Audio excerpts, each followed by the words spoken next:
You're listening to Unlistenable's latest podcast. But why is it called Unlistenable? I hear you ask. Give it a few more minutes and you'll understand. And also why some would like us to be banned. You're listening to Unlistenable, and that's what I said. We like talking bollocks on the internet and ramming our opinions down people's necks by virtual intellectual oral sex. You're listening to Unlistenable and our latest show. You can leave a comment in the comments below, but please don't compare us to Adam and Joe. If you think they're much more funny, we don't want to know. A roopy-doop, a shooby-doop, a roopy-doo-way. A rumpy-pump, your mum's a cunt who wears a toupee. And if this song is starting to drive you insane, at least by now you know how the show got its name. Coming up later, we'll no doubt be pontificating about COVID, and joining us in the studio will be no one. Okay, that you would have just heard the jingle now, by the way. The beginning, I mean, the new music. I would have dubbed that on by the time we... So I hope you enjoyed that. Which the plan was to go into become really professional and to up our game. So, and, we should do the podcast. Not only, well, I just remember it's not exactly a slick beginning to start with. It was meant to just go, yeah, hi and welcome. But also, yeah, having written a theme tune, paid for an advert, full page advert. Well, we haven't paid for it, but got it. We're now thinking of ending it.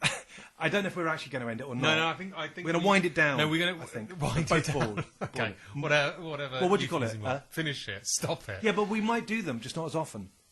No, I think we're going to change. I think it's served its purpose. Not loads of people listened. A handful of people listened, and it got us through the. We got the biggest listening fucking number last month ever by about 4 times. When you say ever, well, for our podcast, yeah. No, not of any podcast. Not Joe Rogan. No, didn't beat. No, but it's not. Yeah, but wildly yeah, but the whole popular. point was going to try to just get a few more. That was our idea. That's what the advert, the Viz advert, by the way, which we will continue to mention as often as possible. Yeah, we were going to do that. And you said, by the way, if I can just quote, you said we need to do more of these, do them at least every 2 weeks. Yeah, but it didn't happen.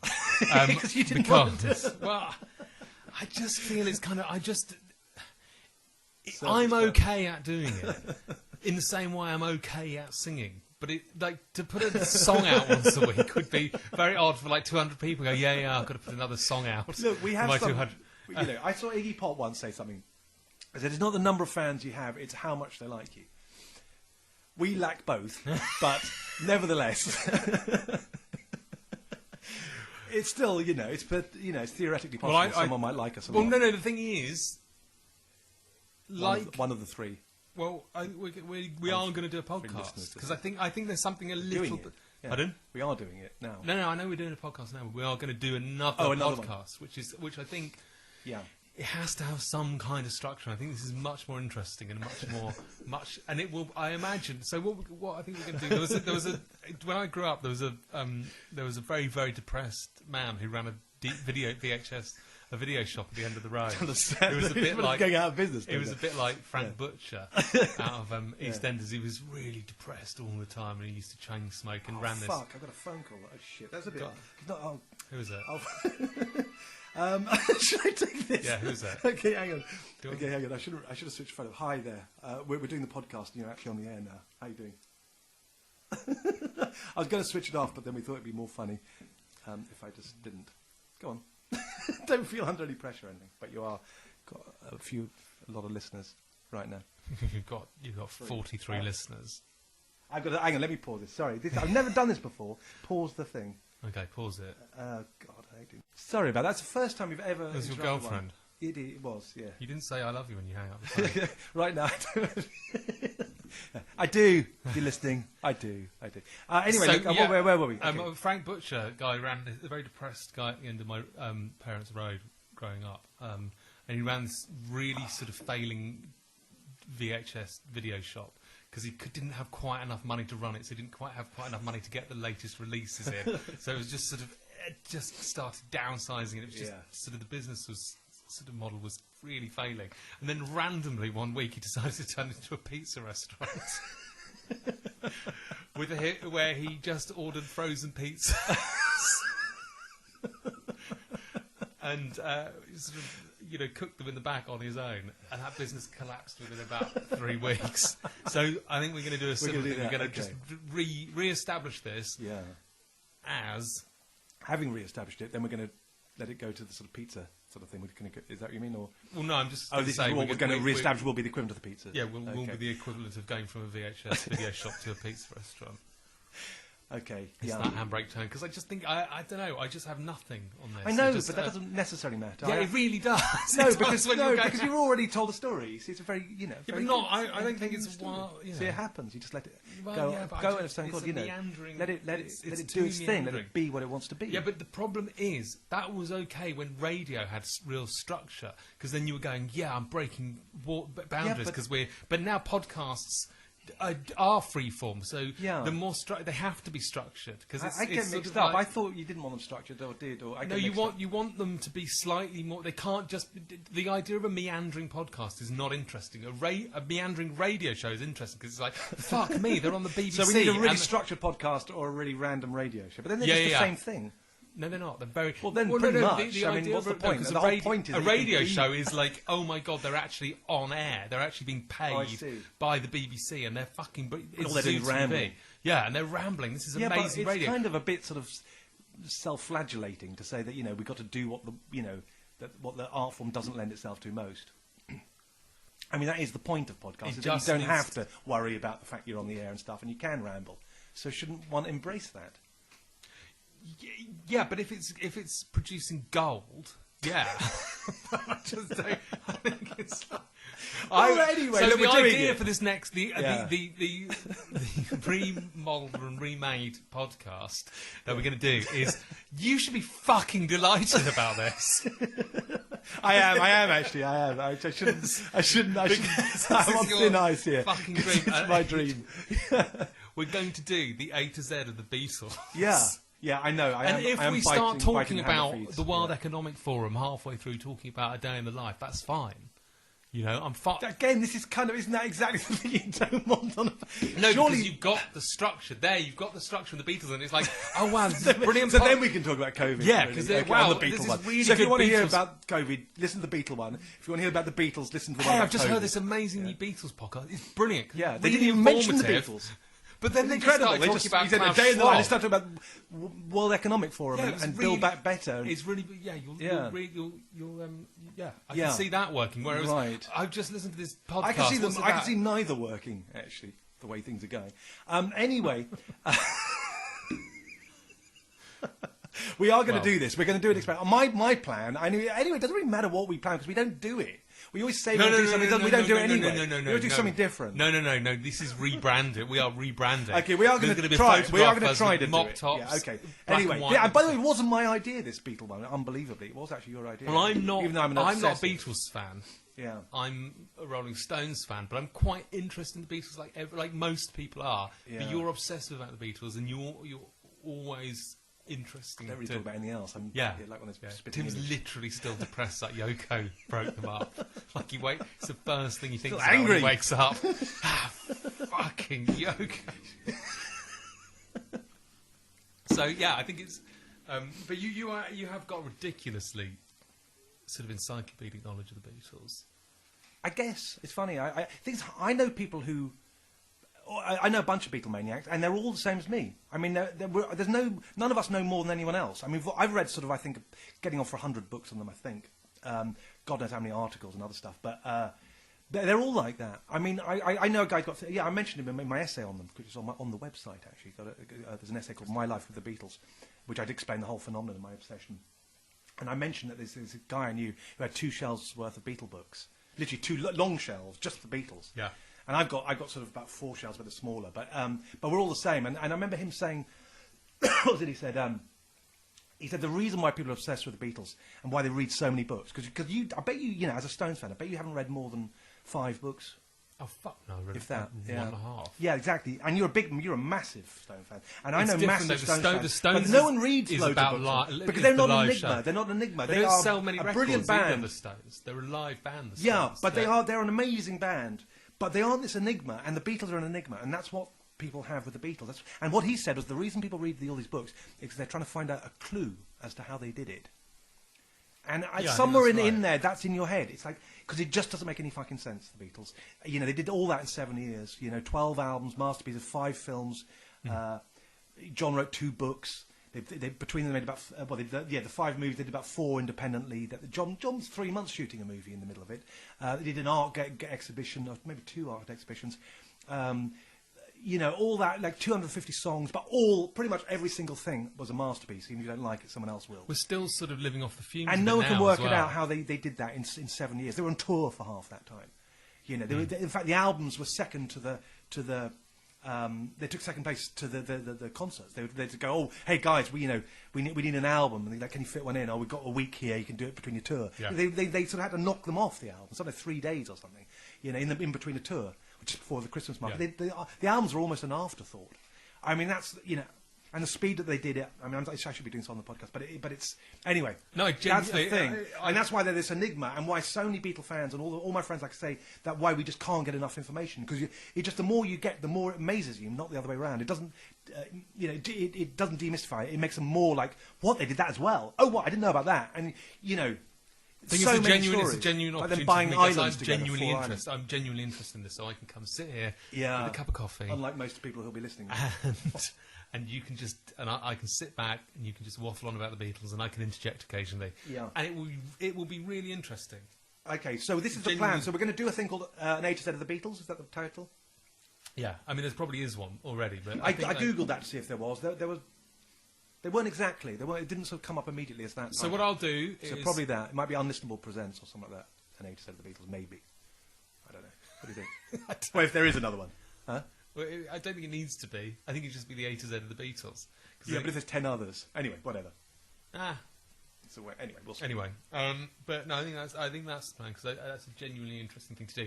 I'm just sick of everything that's going on in the world at the moment. I'd like to retreat to 1963 to 1969 and just, talk about that. Because the thing is, I listen to a lot of pop cultural kind of podcasts and read a lot of that sort of thing, and I always, at least once every 6 months, I learn something new about the Beatles.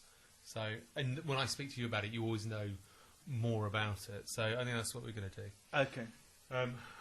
Go on. Okay, so we're both sort of sick, and we know also everyone else is sick. That's the other thing about the whole fucking COVID thing. I mean, it's reality, and there's tons of fascinating stuff all the time, but I think everyone's just fucking sick of it. It's just, we're just so fucking But I'm sick. I'm sick to death of politics, woke, yeah, the fucking World Economic Forum. It is the car crash that keeps on giving, though. I mean, there are always really funny stories about woke. But I think we can talk. I genuinely think we can talk about that within the Beatles thing. Yeah. Well, there are always parallels. There's always sort of parallels to what's going on now, and there was something about that. I can't remember what it was. Came up about John Lennon. There's something. Yeah, as a parallel to the current situation, but it'll hit me later anyway. Anyway, by the way, these Beatles podcasts will be about 8 hours long. Because it is asking your granddad about the war with Tim. It will go on. And we might get to B at the end of the year.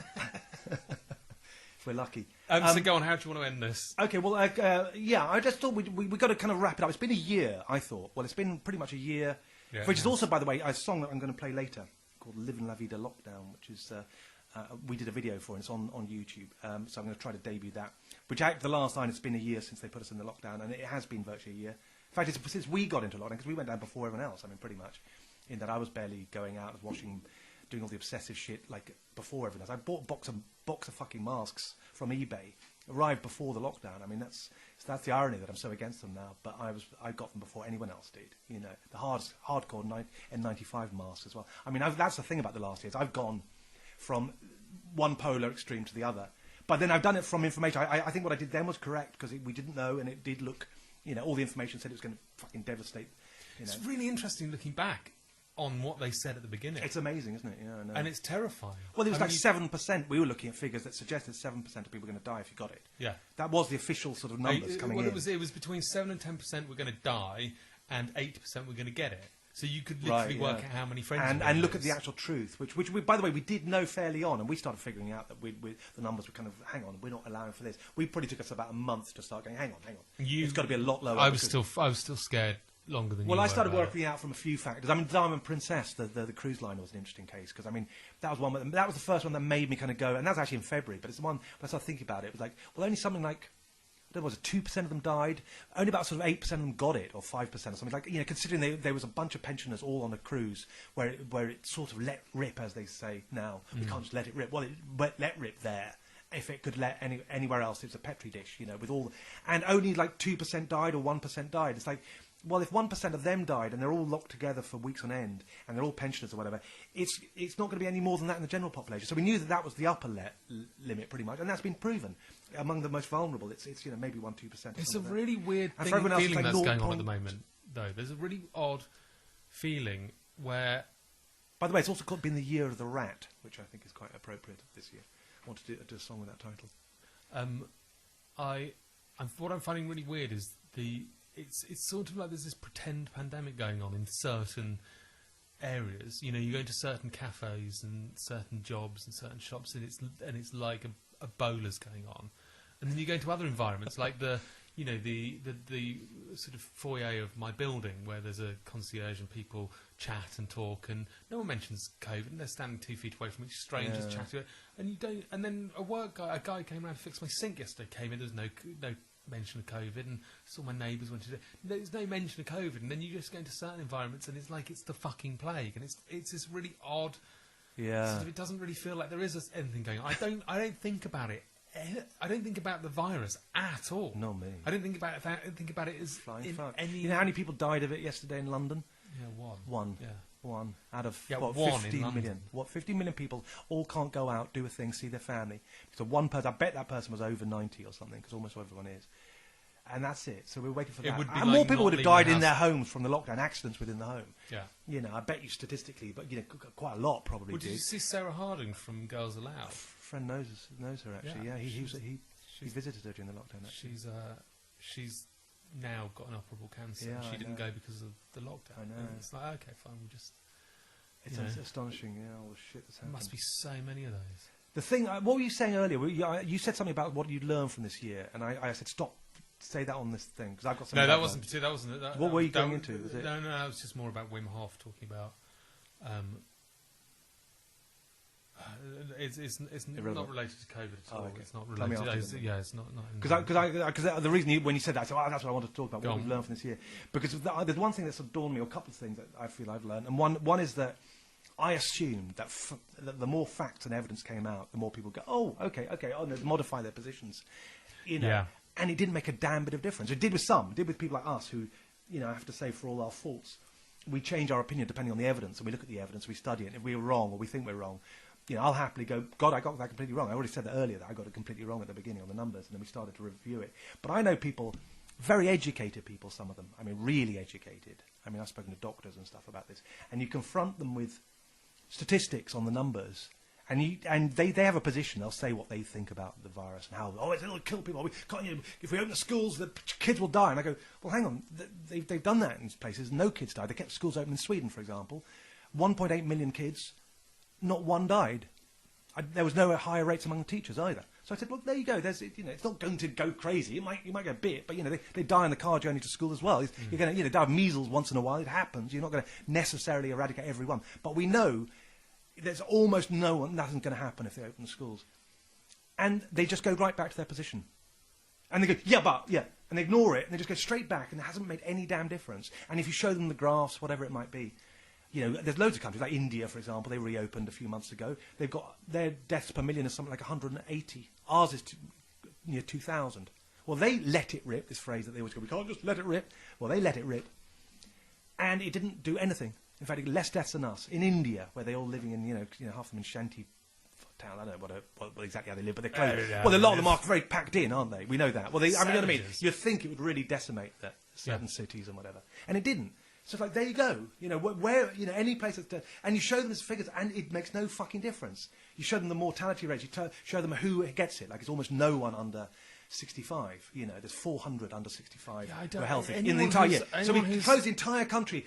When all we had to do was, like with the Great Barrington Declaration, was just focus on the vulnerable. That was the obvious thing to do. It's so obvious. All the facts fitted that, and it still made no difference to these people. But there are young guys walking down the middle of the street, walking through Ravenscourt Park with their masks. Oh, well, that's another thing, masks. I know. Fucking retard. It's unbelievable. The evidence on masks. There's 42 studies showing that on lockdown skeptics. I've seen another 50 or so. Just smoke a vape inhale a vape and then breathe out. I know. With it on. And it's like you can just Google it. And even the study, there's one study they quote from the Lancet where they go, "Oh, see, this is the study that proves it." But if you actually read the study, which none of them actually do, if someone coughs, it doesn't show that at all. It doesn't prove anything. I think if someone coughs and it prevents some aerosol going into if you both it almost wearing it, certainly won't make any difference even then. Well, it just dissipates it and it stays in the air. It doesn't work. Yeah, but I mean, I think you might. And the mask will go through the mask. I think if you happen to be standing with somebody and they cough, and you're not wearing a mask and they're not wearing a mask, and you inhale at the same time, I think you're more likely to probably get. It probably it's so small, that. the difference. It's so small, especially if it's a paper mask. No, if it's an N95 fitted correctly, and you're within, and then you leave the room right afterwards. If under these massive, and you're not outdoors, and literally, and you do, and that's actually how they test to keep them. it going. They do it like with that, doubt. But that never happens in real life. There's no way. If we didn't have the masks, no one would be thinking about it. No, exactly. That's why they insist on the rules for it. There's no evidence for it. And also, the other thing is like, I've got one friend who comes around here. He wears a mask. I'm always like, what? And he doesn't believe in it as well. He still comes in with his mask on. Then he puts it on the table in front of me. He does it every time without thinking. I'm like, the only reason that most people would freak out. They go, oh no, I've got to spray that. I just don't care because I know it's not really likely to be a big risk anyway. But it's like I see that all the time. They touch door handles. Like, if you're so panicked by this thing, can you not see how they actually use in real life? That they are, if anything, spreading it way more. And it's so obvious. And like I say, you only look at the mask and look at how thick the virus is. It's like a thousandth of a hair, the thickness of a hair. And these paper masks just do nothing to that. It's like say, like breathing. If you can breathe air through them, you can breathe out. It's just like, and the evidence is all there. And it's so easy to show people. I've shown people, I've given links to all these studies. It makes no difference. They still wear their mask all the time. And you go, I don't get it. They're not stupid. I don't understand it. What happens? And I think what it slightly is that there's a thing that when you're in a state of fear, that it switches off the logical brain. I don't understand why anyone is scared anymore. If you're under 65 and you don't have... They don't see the under 65 bit. They're just in a state of panic. Like I say, it's like when someone sees a spider in a bathroom, they go, get out, and he gets a little spider, they go, get out. And they just stop being rational. People keep... Do you not remember at the beginning when... Like, the occasional celebrity got it. Like, Nadine Dorries got it. Yeah, and it was like, oh my God, is she going to die? Yeah, well, I've thought about Boris. Yeah. Well, he nearly did. But, Well, maybe. Okay. Who knows? You think, Well, I don't know what. But, like, when these people first got it, it was, it was like, fucking hell, have you heard? Nadine Dorries has got it. And she was, like, live tweeting. It was like, oh, my God, she survived. And now they say, oh, someone's got it. Yeah. Just they're in isolation. No one gives a fuck. No one's going, oh, my God. Jeremy Hunt had it the other day. And, it wasn't. They didn't make a big. It wasn't like, oh, Jeremy Hunt's got it. It was just like Jeremy Hunt. No one thought, oh my God, is Jeremy Hunt going to die? They're just like, oh, he's got it. I mean, it's. Yeah. But I think basically there's a couple of psychologies involved, and one is that when you're in a state of fear, you just switch off when someone says, it's a small spider. Don't worry, it's not going to harm you. I don't like spiders, so I know that thing. I know it's irrational, but I still react to them. And I think that they've done that. They've just instilled this phobia. I've seen it in so many people. And even their logical brain says it's wrong. They've still got this paranoia that just says, I just want it to go away. I don't want to hear about it. Just make it go away. Just make it go away. And so that's one sort of problem I think that's going on. And that's why they've been hammering it through with all the radio messages and all the stuff about stay 2 feet apart, 2 meters apart and all this stuff. Fucking every 5 minutes, even in my local supermarket. It's unbearable. It's now. Just and the mask. Well, that's why they want to promote the mask so much, because it's like an advert. But I don't know how anybody could fucking tolerate this. If you're tolerating this, you're a fucking what I've idiot. also noticed is that, now they've got the vax, right? And most people who are worried at getting it, the really worried ones, they've either had it or going to have it. What's interesting is also now they don't give a shit about the lockdown. Because even though the vax doesn't protect you, and again, it's amazing that they don't read into this. I mean, again, I've spoken to doctors and they don't know the first thing about it. It's extraordinary. It's like if you look in, they think it stops you getting it. So, no, it doesn't stop you getting it. Just look at the fucking website, look at the things. It reduces the symptoms. It may reduce the symptoms, actually, up to 95%. So I think some of the symptoms it may do up to 95%. Well, that kind of includes 1%, doesn't it? Up to 95%. So you've only really... And when I think it does look Well, we like don't know. it's Certainly they don't... The head of Pfizer says he doesn't know if it stops transmission or if it stops you getting it. In fact, they're pretty much sure it doesn't stop you. They didn't do any tests on that. It does seem to stop old people dying. No, it doesn't. There's no evidence of this, really. They didn't do any tests on old people. In fact, they did some on one... Yeah, but from doing 50% of the things they did tests on, some they didn't test anyone over 65. They certainly didn't test anyone with comorbidities, right? And look at the people who die from it. It's people over 65 with comorbidities. By the way, they didn't test it on the people who die. So, of course, then say, oh, no one died from it. Well, that lot, it's like testing on a fucking, somebody's got immunity to it. It's like, those aren't the people you need to test it on. So you've no idea the actual effect it'll have. And no one really knows the figures. It's just a guess. They just say, well, it reduces symptoms in people, but we don't know if that save your life, and we don't know if it's stop you, well, it won't stop you passing it on, won't stop you getting it. And you actually look at it and break it down, you realise, so you're really saying, so it's a treatment, of some kind. Well, yeah, I mean, it is a That's about it, isn't it? It was an RNA vaccine. But it's an untrialled one. Have you Wikipedia'd RNA vaccines? Not Wikipedia, no. The history of them on Wikipedia? No. This is the first RNA vaccine they've ever used. Oh, right. So I think mRNA. Yeah, it's the same thing, I suppose, is it? Yeah. RNA vaccine, isn't that what it's called? Yeah. Yeah, I know it's the first one. Yeah. And because they never test them on animals, because they all died. Yeah. Yeah, I know. Yeah, they've got a really dodgy That's history. the thing. They haven't tested them on animals. They haven't tested them on old people. They haven't done any long-term trials or mid-term trials. No Still long-term in trials. Yeah, it's in the middle of trials. It's in the experimental phase until 2003. Yeah. And they've got no liability Yeah. if it all turns out that they've made everyone infertile.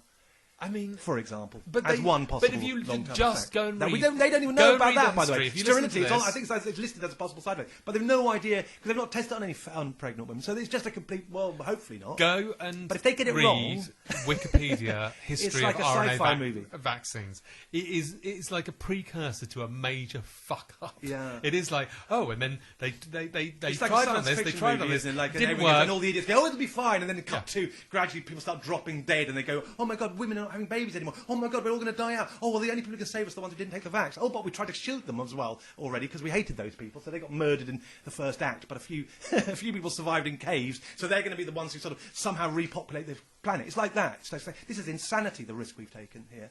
I mean, whatever you think, whatever. Hopefully, it won't happen, obviously, and it may well not happen at all. I mean, I don't think it will. But we don't know, and they've fucked it up so many times before when they've approved drugs that later on, so sorry, we found out we were wrong. The fact they called it Operation Warp Speed. Yeah. Yeah. Do you want a parachute made by Operation Warp Speed? Can I have one by Operation Slow Meticulous, over a long period of time, please? Yeah. Oh God, it's unbelievable. I mean, it's like you can't actually have that debate with anyone. Is extraordinary as well. That no one's actually sort of really got to that point. Like, but it's like if you say. It's only really been a few months they've taken. You know this thing we're going to inject into ourselves? You can't have that conversation. You can't have that conversation. It's amazing. Yeah. Like, you're a disruptor. It's amazing. I've asked people who've taken it why they've taken it, and they go, well, you know about sci-fi. Yeah, I know, but so why take it? Well, so I can travel. I said, well, you can't travel. So I can get back to normal. Well, we're not getting back to normal either. That's what's actually changing things as well, that I think, by the way, the public consciousness kind of changing thing, is that... because the people who kept the lockdown going were the ones who were terrified, the screaming, that lot. They were the ones who just bought every bit of propaganda. Someone I know posted, COVID turns your lungs into cement. And then his girlfriend then posted on some other forum. I saw like two people. COVID turns your lungs into cement. But don't you know that you can turn... I said, and I finally called him up on it. I said, well, where the hell did you get this from? Then he's vanished, off the thread. It's like, it's like those people who just bought in every piece of hysteria, they're the ones who kept it going. But... because if it had been other people, most of them would have just said, well, and they'd have... But there's a lot of these people. And they've all now going to have the vax, which they also believe in, because the unquestioning belief is going to be their, saviour. And so because they're okay, all that stuff about, I wear a mask to help others, that's another complete lie. It's not to help others. This is the reason why they get so annoyed when they argue with a non-mask wearer. Because you go, well, if your mask works... what does it matter whether I wear one? Well, no, it's to protect others. And it's like, yeah, you know what you're really saying here? The reason why you get so angry about it, and you keep doing it when there's almost no evidence that it protects others or whatever it is because you hate me so much because you think I'm going to give it to you. It's not that you wearing it to give it to nice old people. No, I don't think it's to do that. I've seen that again and again. I get angry when people aren't wearing masks when I'm wearing a mask. The occasions that I have worn a mask, if I see someone else not wearing a mask, I'm like, if I'm going to wear it, you better fucking wear one. Look at you arrogant cunt. Yeah, but these guys like wearing them. They don't give. They're not quite like you on this. I've seen this again and again. And the other thing is, because all these people who claim to care about others, the moment you talk about something like the effect of the lockdown, like, for example, that we're possibly creating a biblical famine in Africa, I mean, there's the amount of people that got, like 100 million people are being pushed into severe poverty because of extreme poverty. 130 million, I think, was the last figures I saw. Because of the lockdown. That's sort of biblical, like I say. They'll be talking about, we've got to have the lockdown, it might save lives or whatever. I say, yeah, but it's also causing this. And then they just change the subject. You go, what? And they move on. They don't ask you about what's happening in Africa or these other countries where they're being crushed by the economics of it or whatever. Or you talk about people who are committing suicide, or you talk about all the people who are not getting treatments for cancer, and all the other things that are happening because of the lockdown. They don't even ask about it. They don't say, oh, can you show me some figures of that? Or, oh, fuck, that is bad. Yeah, but we've got to do it anyway, or whatever. They don't even care. And I notice consistently that people who kicked up the most fuss about it, about how virtuous they are, and how, oh, I'm following the rules because I care about others. All those fucking idiots. They fucking do not give a shit when you talk about the other stuff. And that's why I realise they're hypocrites. They're not doing it for others. They're doing it for them. Here's the purely for themselves. And now they've been vaxxed. They don't care. That's the irony. Because they're going to get the vax or they've had it. They now want to end the lockdown. Because actually now they think they're protected. So they like sort of, well, actually now I'm okay. I don't really give a shit about you. And all their arguments, all the government's arguments, like, everyone's going to be vaccinated, even they don't buy into them. Because they don't care whether I die. In fact, they'd like me to die. People like me. They really think that we deserve it. So even for them, all the arguments for maintaining the lockdown are now over. The government's got their thing that they're trying to keep it going, but from their point of view, nothing really makes sense because they want to go back to work. They've had the jab. They want to go on holiday. They want to do all of those things finally, and they don't really care whether I go or I get vaxxed or not because it's like, well, if he dies, so what? So what is the reason for having vax passports or to anywhere or pushing it? What does it matter? They don't want it. They don't care. And I don't care. So no one actually wants it anymore except for the fucking Pfizer and the government and their lackeys. Here's the thing I was thinking. So that's the thing that's a big game changer. If we had a genuinely bad pandemic, like a 10%er, 20% of people, 30% of people die who get it. 20%er. I don't. You don't know that joke? No. Oh, that's a great joke. When he's talking to the German finance minister. I spoke to the German finance minister. He didn't like the deal, but he said he had to go along with it. He was showing for 30%. He wanted the...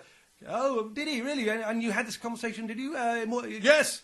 What language did you have the conversation with the German finance minister? German! And what is 30% in German? 20%er! It's not! Peter, you're lying! Peter Hanrahan. You don't remember that one? That's one of the best sketches. 25 years ago. Yeah, but I've seen it about 30 times in that time. Go on. Doing it home. So if we had 30% mortality rate... 20%er. Yeah, if we had a real fucker of a virus that was wiping everybody out, like we thought at the beginning. So we go, everyone's going to die, but we're going to keep Tesco's open, and we're going to keep the buses running, and we're going to keep, so we're going to keep all the essential things going.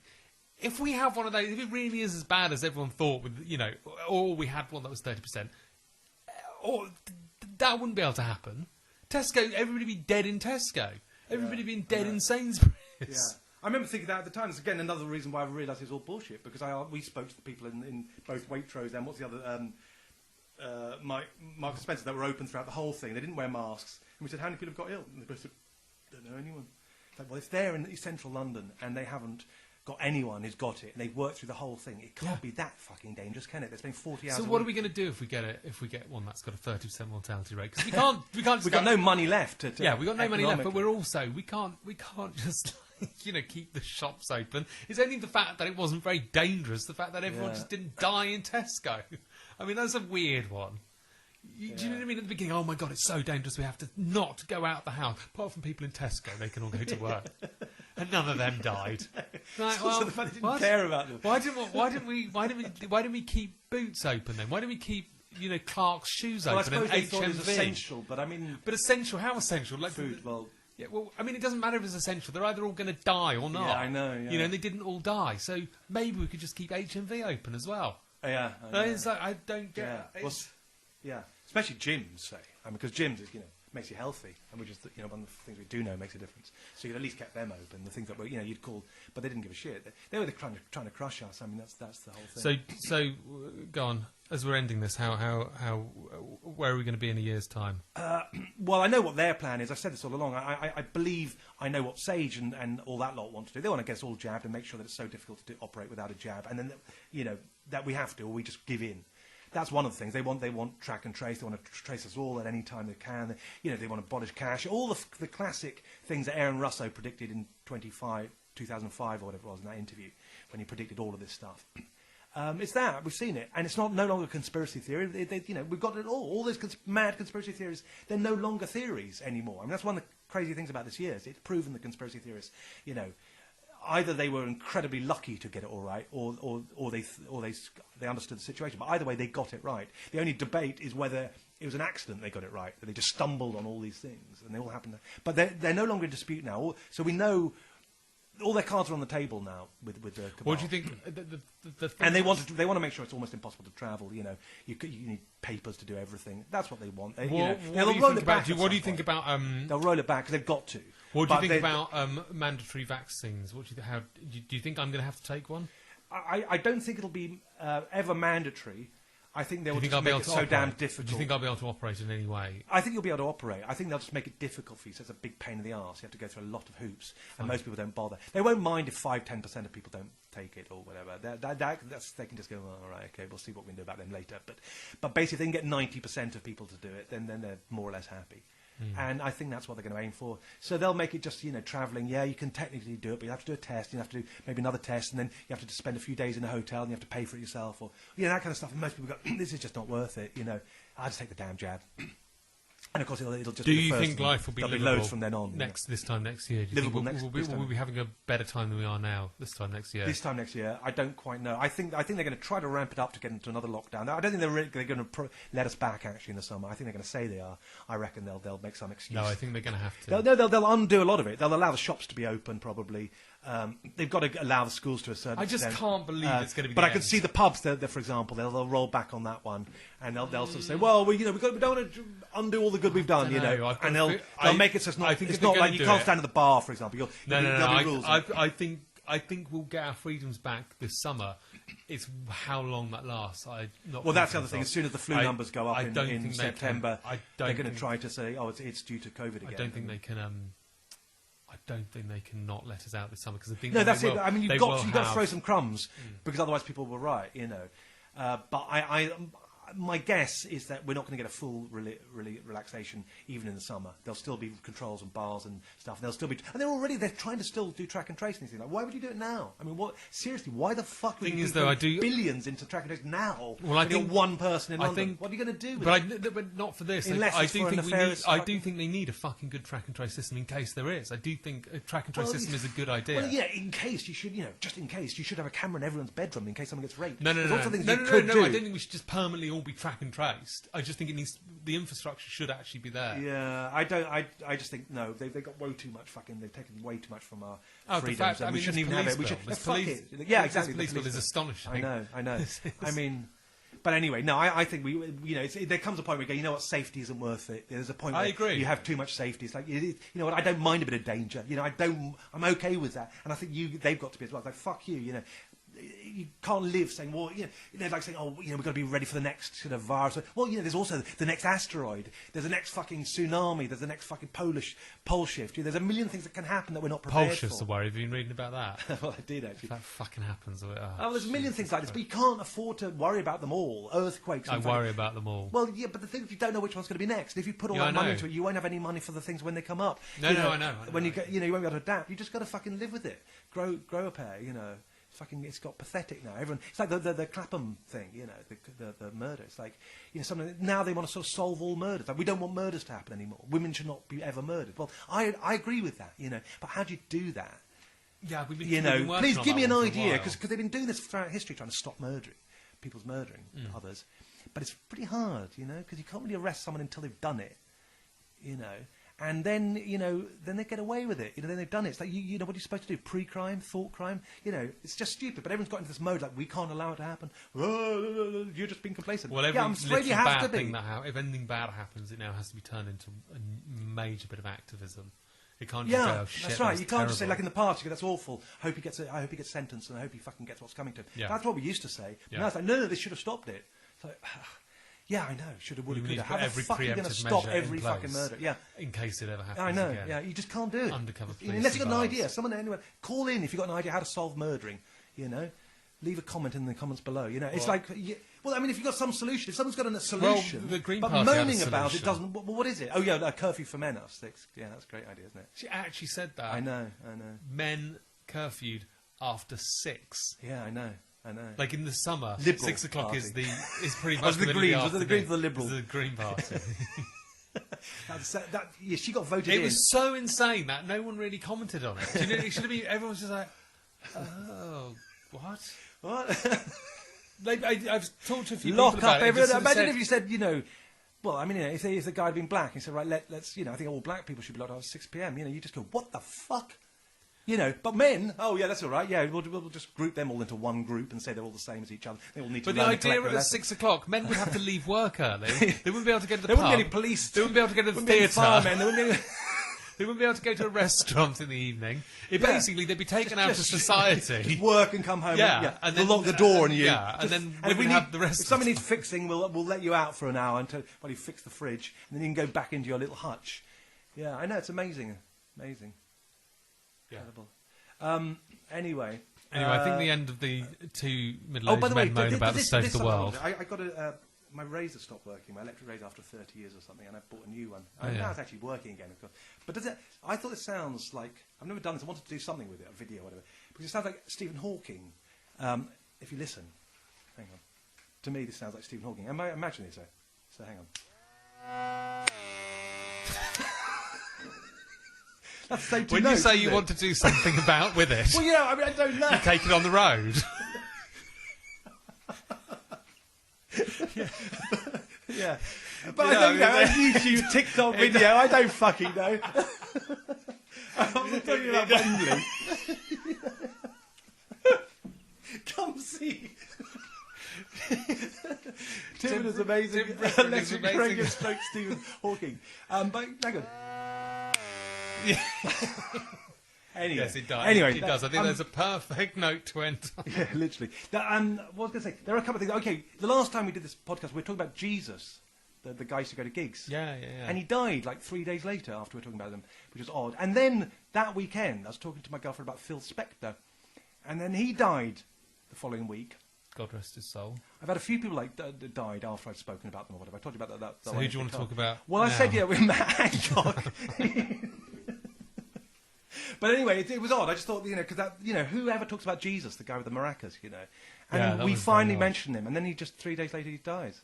Really depressing story. I know. Did you read that thing? Did I send you? I didn't read the whole thing, but I read something before about him being in a home or something. It was kind of like, was there something more on that I missed? No. How you're about 10 years older than me. Yeah. I'm finding it really weird at my age. This is why we were talking about it. Yeah. Is the fact that I'm now seeing when you start seeing it, old people. It's really weird. Who were young. You remember them being young. It's just. Oh well, I've gone through that now, so I'm kind of used to that. But I'm seeing other stuff now as I'm getting older. Like the real sort of people that you fancied once. Like on your own age that you fancied, not just someone older that you found like dying a rig or something, but people who used to go around the pub. They now look like grannies and things. And you go, oh Christ. I tried to get into her knickers once. Yeah, she's at the bus stop. Incontinence pads, yeah. That's a bit weird, that shit. It's not a good thing getting old. I mean, No, it isn't. You basically live your life, I've realised, and then you live your life, you find all the things 40, you really enjoy. Backwards. You slowly... The first 40 years, you start off like unattractive, you find things. No hair, incontinent, and then you end up you peak around about 30 to 40. And then you go back into a slow decline back what into you do that is sort of baby state. You experience culture and life, and you find things you like for the first 40 years, and then the second 40 years is watching all those people die. Yeah. It is just, Bo is dead, is he? Yeah. All right, it's going to be Keith Richards next, is it? I know. All right, all of the Stones, all the Beatles, right, okay. Yeah. And I remember the guy saying this to me. He said, it stuck in my head because he said, and because he had this real serious look when he said it, just said like, the thing about life is, just as you're starting to feel like you've got a hold on it, you've got a gradual, basic understanding of all the main stuff, politics or whatever, then it suddenly hits you, you go, fuck, I'm going to die soon. And it really is true. And at that time I was 30 or something when I heard him, and I thought, I've never thought about that. Shut up, you old cunt. And then I thought, and then it's stuck in my head more and more, because I really do that. You suddenly go, it's not just this sort of mythical, sort of possible thing, one day I'm going to die. It's like, no, it's actually fucking coming towards me like a fucking it's truck. closer than my birth. Yeah, I know. I know. I hate thinking of people that, I'm older than, that I used to think of as old. Like, I'm much older than that guy that I used to think of as a real old fucker or whatever. I'm way older than him now. Yeah. It's really hard to... Yeah, and it's only going in one direction as well. I know. You're not going to go, 27 today, I know, that's good. It really is true that about youth being wasted on the young, or whatever the phrase is, as well. That's because God, it would be fucking neat to know what I know now and go back to those times. And fuck, I'd kill it on the fucking dance floor. Not the dance floor, but in clubs. In clubs, though. I mean, I'd know how to fucking get women and stuff. I don't do that now, of course, because I'm an ethical, besotted boyfriend. But I'd be dangerous if I was 20 now with the knowledge I have now. I don't think I would. When I was, I think you'd be so struck by your youth and vigour, you'd just go and fuck it all up again. You'd just go and take all the fucking drugs. And just go, quick, live! I'm going to do everything. I'm young again. Yeah. Who's that prick? It's really all his references are really dated, and he's all really pissed. Yeah, no, I don't think it would be quite. Yeah. Oh, okay, right. Well, this is something we've got to discuss. Eat, Pray, Love, because if you remember, right... What we're going to do... No, I was going to say, before we do the Beatles one, we'll do the Eat, Pray, Love finale. We'll actually do an Eat, Pray, Love finale on this, because I haven't watched at the end of this whole thing? No, yeah, we will, before we start the Beatles, we'll do the Eat, Pray, Love No, episode. we're going to do it now. I haven't seen it yet. You still haven't seen it? Still haven't seen it. I told you. You fucking bastard.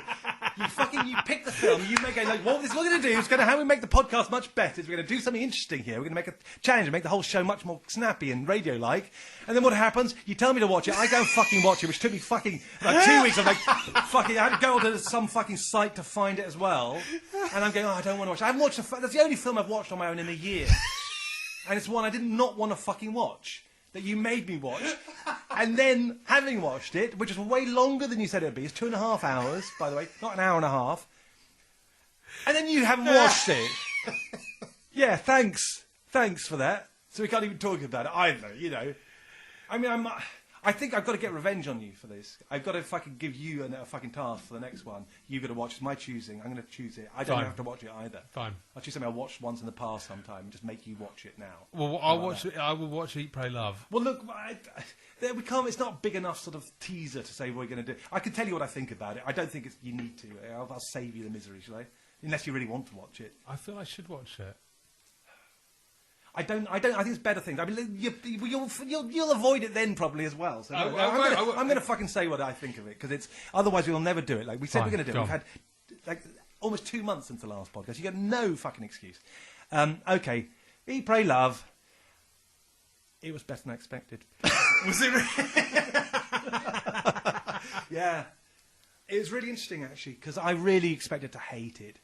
I hated her. Hate the whole idea, everything about it, travelogue, a girl finds herself and all that sort of stuff. But it was way less stereotyped than I expected, especially her going to Italy and meeting these Italians and half falling for an Italian guy and all the kind of cliches or likely cliches. And it actually wasn't. The guys, for example, were actually nice, for example. They weren't all sex maniacs. In fact, that's an interesting thing about it because you could tell it was made over 10 years ago because the guys were nice. All of them.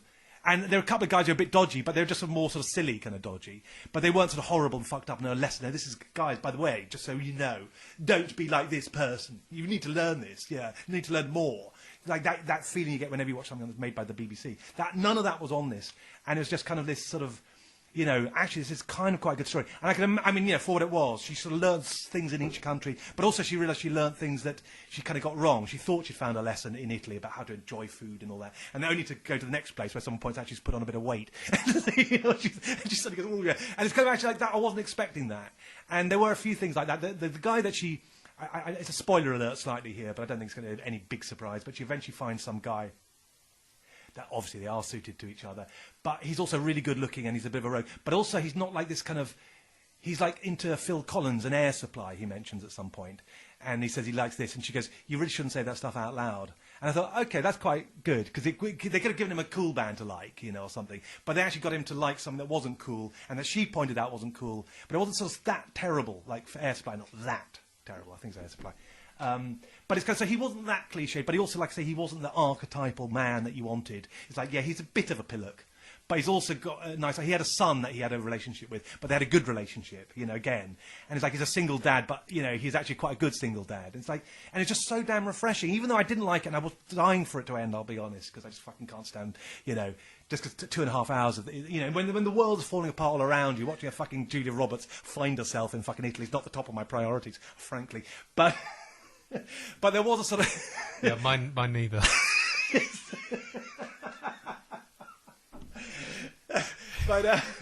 But it was sort of, I did think, actually, for what it is, it's really quite interesting good. watching films from 10 years ago because you realise how everything has been so politicised now that you isn't it? I can't know. watch. That's why I can't anything watch it. That's why I said I've only watched. with a- That's the only one I've watched this year. I just can't watch fucking anything without feeling like I've been given a fucking lesson. It is A lesson is something I've had that lesson since I was about fucking 15 about men need to learn this, or racism is bad. In case you didn't know. Yeah, I think we know that lesson. I think we know what it is. I think we've got it all now. It's like Christ, Jesus Christ, and yeah, it's ruined everything. Really has. It really has. It's awful. But what it's done to our comedy, what it's done to music. But it's interesting. Everyone if you catch a film from guy from only Mumford 10 and years Son, ago. yeah. I saw some of I saw some Snakes on a Plane the other day, and there was. Have you seen Sharknado? Yeah. Yeah, I love Sharknado. Yeah, there's Shark in Venice as well, which is quite good. Is I don't think Shark in Venice was supposed to Sharknado 2 wasn't so good. You'd think. I think I've seen that. If ever as you well. want a sequel, the sequel should be Yeah. kind of funnier than it would be that one, but it wasn't. In fact. It got too knowing though. It was. That was the problem. Yeah. Yeah. Still don't know whether the first one was meant to be deliberately ridiculous or whether it just was ridiculous. I think Still Shark in can't work it Venice out. was supposed to be serious. Yeah. and then Oh, it right. Kind of, in Snakes on a Spiders Plane. on Ice. Or was There's it one? Ice Spiders. Ice yeah. Spiders. Yeah, that was quite. I finished a bit of it, but it was quite. There's a scene in Snakes on a Plane where there's a rapper who's on the plane. He's sort of quite a likeable character, and this woman comes up and asks for his autograph, and he just squeezes her breast and writes his name on it, and she's like, "Oh, thanks." This is like 10, 15 years ago. Yeah, you wouldn't do that now, would you? I'm not talking about cancelled. say whether that's good or bad or what, but it was just a nothing scene. It was like, hey, he's just having some fun. But now Problematic. It'd be more than problematic. Problematic. It'd be It illegal. wouldn't be made. Yeah. He'd have been thrown on the floor and probably Yeah. shot in the back of the head. I know. And It's it astonishing is what's weird happened. how it is. It hasn't even just. It's just like communists. What I used to hear about communist regimes, where they can't do this, you can't joke about that, or whatever. If you criticise this, you won't be allowed. It's like it's all happening. Everything I was told was. You see, it's all why happening. don't we retreat to the past like two old men to talk about the Beatles when things used to be good? I think that's what we need to do. Yeah. Well, I suppose so. I mean, I do think people want that a bit. I certainly want it. Yeah. What are there were a couple of things also that I wanted to mention. There's the lockdown song I want to do, and the video we did for it we can mention. Any other business? There was a sort of theory I was sort of thinking about with what's going on in the world in terms of when politicians get it wrong, and that they tend to overplay their hand, and also with psychologies of people and psychologies of your average person. Because I used to organise protests when I was at school, at boarding school, or try to. And the number of times I tried to organise them, because everyone would always go, "Oh, I fucking hate the system, the punishment system, it's so unfair." We had a book in our school where basically a prefect could just say, "Jenkinson, 10 quads. But sir, 15 quads, right? Oh, it'd be 20 for you, and it's like this. Any random fucking, you could just do nothing, and you suddenly, and that was 5 quads, you had to run to the school box and back, the pavilion and back, in your gym shorts on a Tuesday morning before breakfast. It was about, a mile or something like that. So that's 5 quads. So if you got 20. Now the other thing was, people would give them fake names, so you'd sometimes have to run them because someone gave your name. And the poor guys, the guys who were really bullied, there were a few, would just get sort of 20 quads every week because everyone would always use their name. And it was so unfair, this system, and you had no right to sort of object. Because you weren't allowed to you couldn't sort of go to a teacher and say, "Look, I think that's a bit unfair." All I was doing was, he mistook me for someone, or I was, late to bed for some reason. It's like, no, it didn't matter. You had no right of appeal. And we all agreed this is absolutely ridiculous. We should at least have this. So I said, "Look, I've got an idea, folks. Let's just not run them." And said, "Look, what are they going to do? We just don't run them. Tomorrow, anyone's got them. If we all do it, they're going to have to do something because they just won't know what the fuck to do." And everyone went, "Yeah, that's right, isn't it?" And so I thought, and I literally had everyone in my dormitory. I sound like I'm going, "Johnny Hockey stick, okay, tomorrow we won't go to school." It sounds a bit like that. But anyway, they all sort of said, yeah, let's do that. We'll fucking do it. And, what can they... And everyone said they're going to do it in my dormitory. And I thought, this is going to be cool. And then I went down there the next day. They all ran it. I was the only one who didn't. I was like, "What, you fuckers? You all did it anyway." "Oh, well, don't get in trouble." Oh, God. So the next week I just thought, well, then my quad just got moved to the next week. I didn't get punished. So the next week I thought, well, I'm just going to do it again. And I kept on doing it. And in the end, I amassed it's like 150.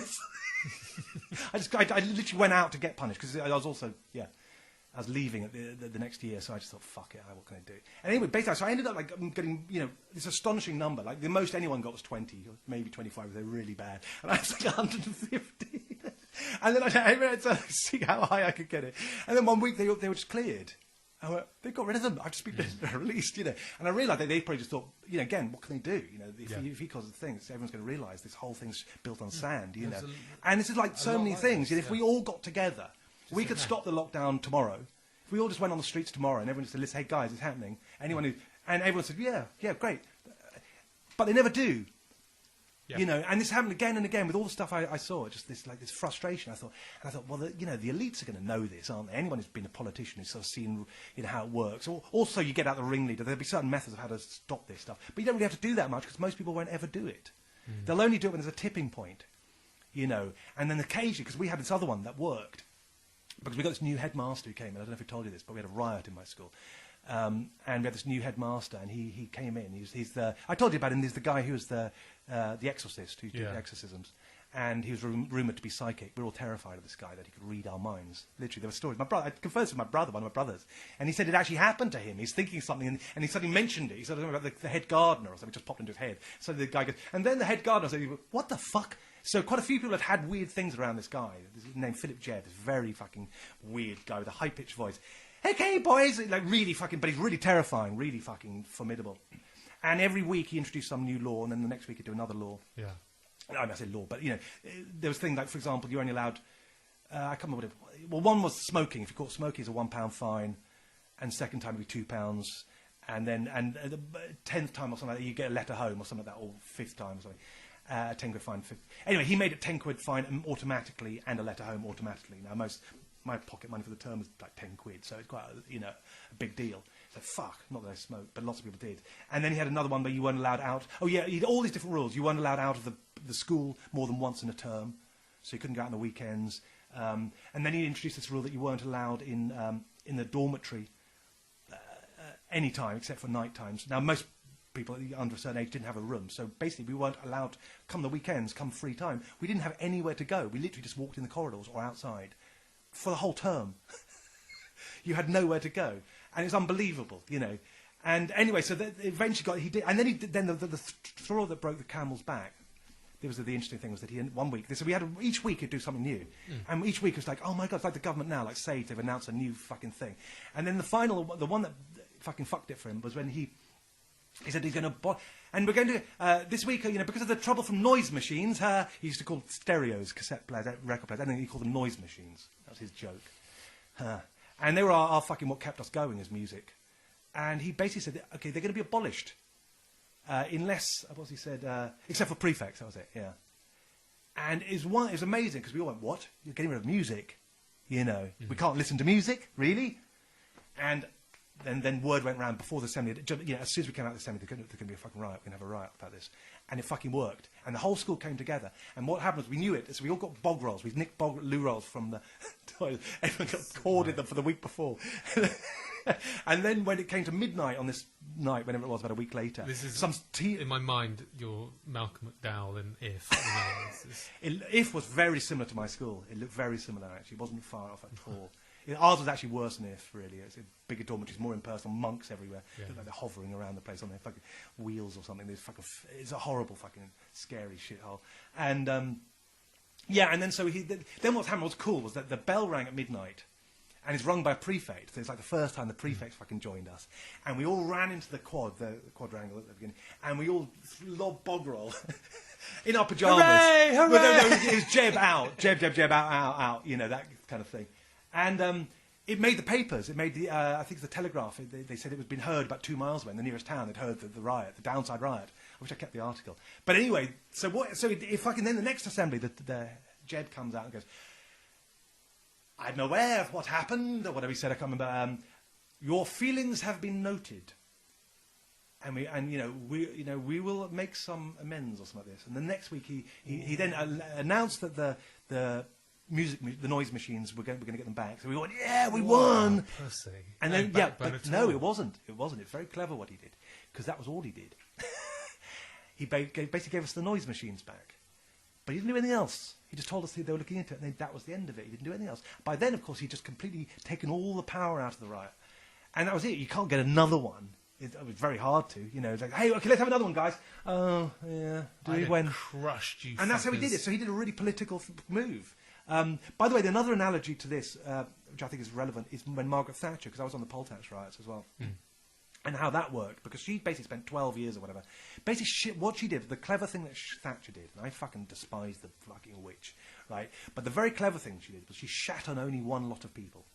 Yeah. Over and over and over. If you're at the bottom, if you're on the dole, if you're on low-paid job or whatever, there's no minimum wage then, for example. And she sold off everything, but only affected the people at the bottom. Whereas the people at the top, they had all the privatisations. They all made money on every privatisation. They loved her, but she was really clever that she only shat on one lot. And you can only lose their votes once. Yeah. You can only lose a person's vote once. So if you sort of alienate quarter of the population, you lost their vote. So you just keep on doing it. Your popularity is going to stay the same. But the mistake she made was when she introduced the poll tax, and she then basically introduced a tax that actually affected Middle England. It meant grannies or whatever, their bills would go up threefold and stuff like that, and that it was a criminal offence. If you didn't pay, you could go to jail. So anyway, sure as my grandmother could go to jail if she got, it's going on, and for the same fucking, just for getting your roads cleaned or whatever. Anyway, that's what led to Thatcher coming down, because that was the one that everyone went right. But it's also because, it affected people personally. And that's the thing with politics that I've sort of realised, really, is that most people, for all their fucking shit, they only give a shit about themselves. And if they'll talk about, I care about this, but it's when it happens to them that they really care. The rest is just bullshit for most people. Do you think there'll be a tipping point with this, though? Because I'm amazed. Well, I think we sort of, to some degree, hit it with the vax, because that's the one thing that they kind of didn't. I don't think they quite took that in. That it would lose their biggest supporters. Because once they've been jabbed, they just don't care then. What do you think this new law, the police law they're bringing in, how long have we been talking for? It's an hour, I just saw it, 1 hour and 6. Weird. Well, no one will be listening now. Do you think this police law is a way of... I think they misjudged it. I'm not really sure what's going on with the police laws. But do you think this is a way of stopping us from protesting? Yeah, I think that's I do think that's what... Yeah, I think it's for all of it, because they know it's getting to a tipping point. We're approaching one, and so they're heading it off. Yeah, that's what it feels like. I think that's what they're doing. Why would they rush through this crazy thing? Yeah.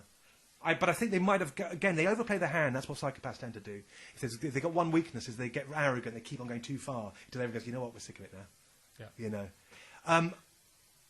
Should I try the song? Is it all right to do it? Because I just think if we were at an hour, you didn't really want to do much. Have we got anything else that we wanted to discuss or anything? No, the new A to Z of the Beatles coming soon. Yeah. Okay. Yeah, so that might be under this name or might not, but, Google it or something. Okay, can I just throw the mic this way? Yeah. Okay, by the way, this song, I did actually write it about 2 months ago. I'll do it. Okay, I'll do it like this. I did it 2 months ago, so it's a bit more kind of ahead of its time, really. Now it's almost dated a little bit, because the mood's changed a bit. But we did a video. John shot the video here in front of a green screen, and it's on, what do you call it? On an iPhone. It's on an iPhone, yeah. And I got a bit of green stuff from eBay, and I bought a badminton racket, and we did it all in about 2.5 hours here. And then he sent it to someone, ultimately his brother, to edit. And anyway, it's up there. But I think it's quite good. And it's also in Viz. If you are here because of Viz, by any chance, there's an advert for it, which they keep giving me for free. I shouldn't really say that, because they probably don't want people to know. But anyway, okay, here's the song.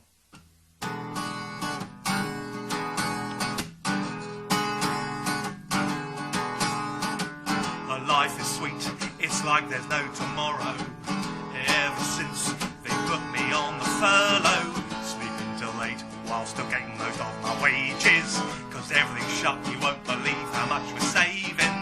I love the lockdown, we're living La Vida Lockdown. I love the lockdown, we're living La Vida Lockdown. Hey! Each day I wake up, thank the Lord for COVID, cause even though I know it can be horrid, baking bread on a bread and having Zoom parties helps to make up for all our worries. I love the lockdown, we live in La Vida Lockdown.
house in the lockdown. They play me off and things are not quite so good now. The wife moved in with Jack from next door. She cashed and slashed her wrists and can't take it no more. I hate the lockdown, the bleeding fucking lockdown. I hate the lockdown, will it ever fucking end now? Hate.